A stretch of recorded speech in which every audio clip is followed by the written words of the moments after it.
Alors, ce qui est très intéressant dans ce forum, c'est qu'il y avait à la fois des responsables européens et des responsables africains.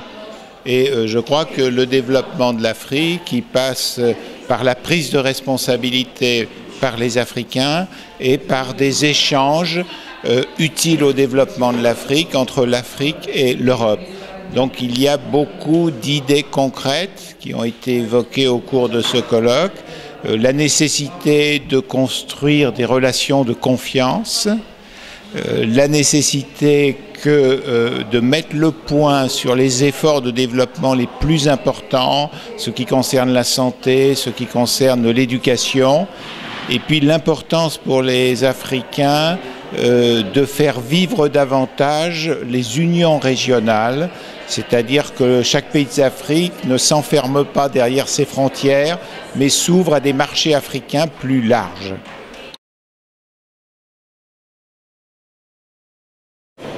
Oh, le terme, la politique africaine de l'Europe a été fondée sur ce qu'on appelle les accords de Lomé, devenus les accords de Cotonou. Il n'y a pas eu de changements fondamentaux en la matière, parce qu'il s'agit en fait de faciliter effectivement le développement des échanges de certaines marchandises, et notamment de marchandises agricoles, entre l'Afrique et l'Europe. Mais l'un des problèmes de l'Afrique, c'est de développer des infrastructures qui facilitent le développement des échanges, parce qu'il n'y a pas de développement tout court sans développement des échanges. Donc il appartient, je dirais, de mieux respecter le principe qu'il vaut mieux apprendre à pêcher à quelqu'un plutôt que lui donner gratuitement du poisson. Et je crois que c'est cette évolution que l'Europe doit apprendre davantage.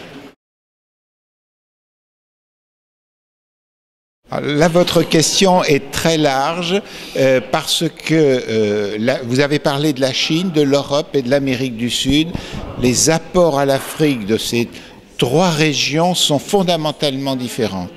Si nous commençons d'abord par la Chine effectivement peut être un client important pour l'Afrique, mais les relations entre la Chine et l'Afrique sont essentiellement des relations économiques. Si vous considérez notamment la réunion qui vient de se tenir entre l'Afrique et l'Amérique du Sud, nous sommes dans une situation totalement différente. Parce que l'Amérique du Sud a la connaissance de deux éléments qui peuvent être utiles à l'Afrique. Premier élément, l'Amérique du Sud s'est un peu libérée de la domination nord-américaine. Donc elle a réussi à acquérir une certaine autonomie politique qu'elle n'avait pas il y a 30 ans, parce qu'il y avait encore la lutte entre les deux blocs soviétiques et américains, et donc les États-Unis regardaient l'Amérique du Sud comme sa chasse gardée. Et deuxièmement, l'Amérique du Sud est très riche en matières premières et en ressources, et l'Afrique aussi.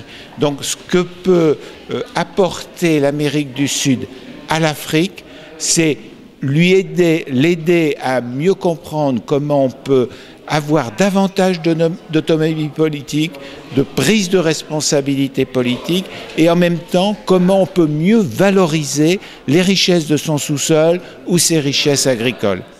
Quant à l'Europe, eh bien, elle est dans une situation encore différente. Elle n'est pas en position de pouvoir conseiller l'Afrique en matière de protection et de développement des matières premières. L'Europe au contraire, est une économie de la connaissance.